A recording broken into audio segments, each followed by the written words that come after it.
It's Atletico Madrid in the Champions League on Tuesday night, and Igor Tudor has to show us something. He has to show us something. He has to show us that he now understands his players. He understands their strengths, their weaknesses, their limitations. He has to show us that he understands the best formation for this team, which, by the way, is 4-3-3.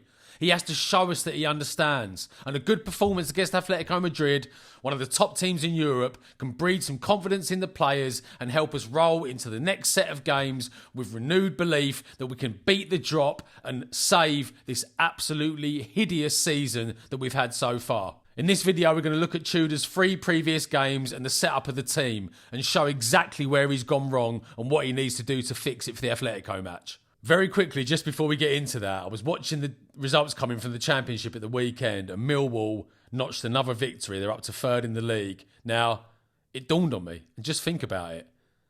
We could get relegated at the expense of West Ham, who could stay in the Premier League. Arsenal were going to be champions of England, and Millwall could take our place in the Premier League. I mean, it doesn't get any worse than that, does it? It does not get any worse. Anyway, let's get into the video. So on screen here, I've got the formation and the team that he started against Arsenal. And straight away, you know, you can see the problems with this team. Number one, unfamiliar system. You know, I've heard people in the media, I've heard people on social media, on YouTube, etc., over the past few weeks saying that they think a 5-3-2 probably suits our personnel the best. I can kind of see where they're coming from, okay? In terms of the players being in their strongest positions, I can kind of see where they're coming from. But let's face it, every team, every man and his dog plays 4-3-3, okay? It's only Palace that play a true bona fide 5-3-2 or a kind of variation of it. Every other team, pretty much in Europe, plays 4-3-3. That is the system that all the players are familiar with. It's the system that we've played at Spurs for the best part of the last 10 years, going back to Pochettino, you know, and all the managers since. It's been 4-3-3, okay? It only changed very recently when Thomas Frank experimented with it.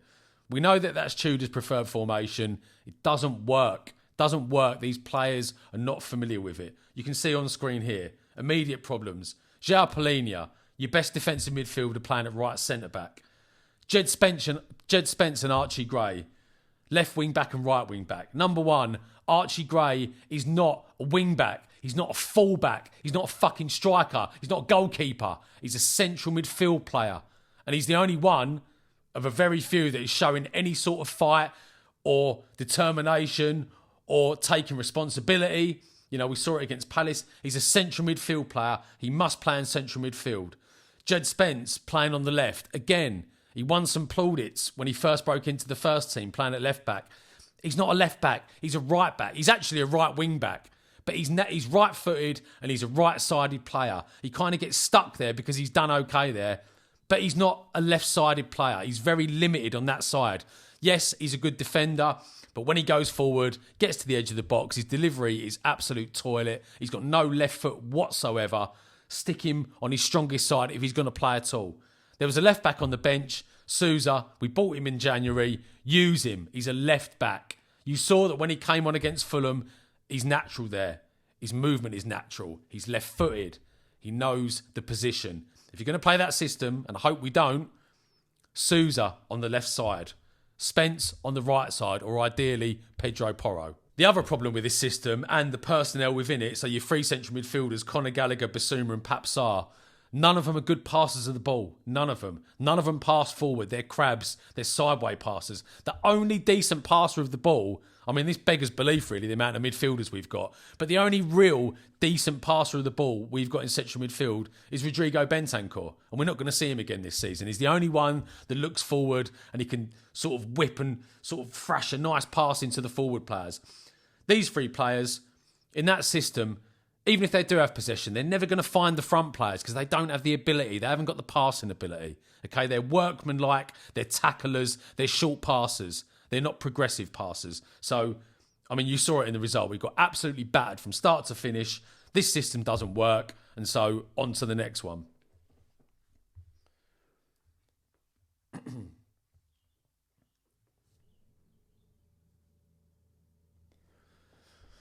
So on screen here now, we've got the formation and the starting lineup from the Fulham game. Okay, now he went to a back four, which is good. You know, we're more familiar with that, but it was basically like a 4-4-2, a variation of a kind of 4-3-3, a little bit in between. But straight away, look at the problems. Archie Gray left back. Why? He's not a defender. He's not a left back. He's not a centre back. He's not a right back. He's a midfield player. We've already covered that. Conor Gallagher on the right-hand side. Why? He's not a right midfielder. He's not a right winger. He's a central midfielder. He's a box-to-box number 8. Xavi Simons, the man with no legs, left midfield or left of a kind of weird front three. Doesn't play there. He's a 10. He's a number 10. Not a very good one from what I've seen so far. He can't run. He's got no positional awareness. He doesn't know how to play that position. You know, it's an absolute car crash from start to finish. And essentially, again, you're left with 2 defensive midfielders in central midfield who can't pass the ball more than 10 yards. You know, you got Bentancur in there. He can knock a 40 or 50 yard diagonal and land it on a Rizzler paper. João Palhinha, he attempts a 40 or 50 yard diagonal. It goes in row 10. Okay? So there's no balance to the team. 2 brilliant strikers up front. Well, 2 decent strikers up front. They couldn't get the ball. You know, they're chasing shadows. Fulham just played around them. Again, this one doesn't work. 4-3-3 is the way. Now, here's the lineup against Palace. So you can see, which is encouraging, slightly encouraging. He's kind of learnt some lessons. Sousa, left wing back. Matisse Tell, left of the front three. But the problem is, again, Archie Gray and Pedro Porro. If you're going to play that way, they should be swapped over. I don't like Archie Gray at the back. I've mentioned already in this video enough times he's a midfield player. Pedro Porro cannot play there. Pedro Porro's strength is getting up and down that wing, whipping crosses into the box. He's got good delivery, and we've got good strikers who can get on the end of it. Right centre-back is not the position for him. He can't defend. He's a wing-back, basically, but he makes do it as a full-back. Archie Gray must play in central midfield. Papsar is an athlete in a football shirt. He's a runner. He's got nothing about him.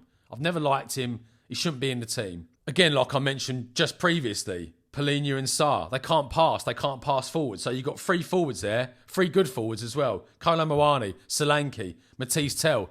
They're never going to get the ball into them. They have to come back and chase the ball because the midfielders are not good enough to get the ball into them. Okay? So again, that system was absolute toilet. And you know what? 2 midfielders in there, Palhinha and Sarr. Palace play this weird variation of a 5-3-2. It's more like, really, a 3-6-1, where they've got kind of 4 players in the central midfield area, 2 kind of pivots, 2 sitting midfielders, Walton and Kamada. And then you've got Evan Gessend and Ismail Assar hovering in those kind of number 10 positions, kind of what Ruben Amorim was looking for. You know, those 2 number 10s with the 2 sitting midfielders. Almost 4. So you've essentially got 4 players against 2 in the centre of the park. And it showed throughout the entire game. In the first 10 minutes, we had 10% possession after 10 minutes against Palace. Because they've got a passer in there, Adam Walton, who can just get the ball, dictate the tempo of the game, knock it about. He's one of the best passers, one of the best controllers of the game in the Premier League. And so, again, you know, there's a common theme for all of these games as well, is that Tudor doesn't seem to know where the threat is coming from the opposition.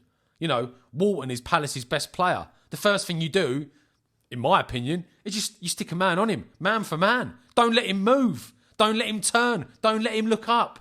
Don't let him dictate the pattern of the play, and it all starts from there. You know, come on, do your research. This is the problem. This is why I've got a massive problem with the Tudor appointment. He doesn't know these players. Doesn't know his own players, but he doesn't know any of the opposition players. He knows the big ones, the Mo Salahs and the Bukayo Sakas and the Erling Haalands. He don't know who Adam Walton is. He doesn't know who Harry Wilson is. He doesn't know who Calvin Bassey is. You know, he doesn't know who he's playing against. You know, and he needs to get up to speed very quickly. He has to show us something. You know, this is desperate now. But like I said, a good performance against Atletico breeds confidence. It can push us into the next game with renewed belief. And that's all we can do.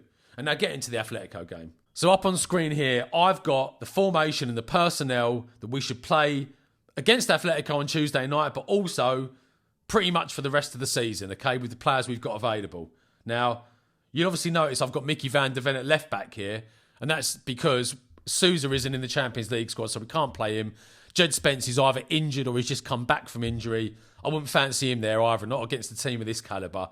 Van der Ven does play left of a back three for Holland, and he kind of gets up and down the pitch.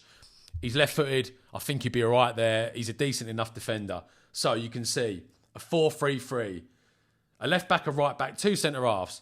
Polinia, Gallagher and Gray. A very workman-like midfield. And like I mentioned earlier, none of them are great passers. But you saw in the Palace game, Archie Gray is willing to take responsibility, get hold of that ball and drive forward. So instead of passing it into your front players, that's how we get to them instead. We drive with the midfield. We can't pass into them.